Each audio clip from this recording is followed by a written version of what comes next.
দীপায়ন চৌধুরী 37 ঋষিমুখ মণ্ডল বিধানসভা থেকে আজকে এইমাত্র এসডিএম অফিসে সমস্ত আমাদের ভারতীয় জনতা পার্টির কার্যকর্তাদের সঙ্গে হর্ষ উল্লাসের সঙ্গে বিপুল জনসংখ্যার মাধ্যমে আমরা সবাই এসে আজকে আমি মনোনয়নপত্র জমা দিয়েছি।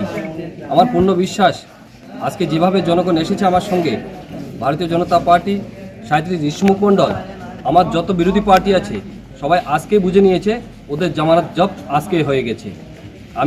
আমি ঋষিমুখ বিধানসভার সমস্ত দেবদুর্লভ নাগরিকবৃন্দদের কাছে আমি বিনম্র অনুরোধ করব, আপনারা আগামী অন্তত 60 মাসের লক্ষ্য রেখে আমাকে কাজ করার সুযোগ দিন এবং সবাই প্রধানমন্ত্রী নরেন্দ্র মোদীজির চিন্তাধারাকে আরও এগিয়ে নিয়ে যাওয়ার জন্য সবাই এসে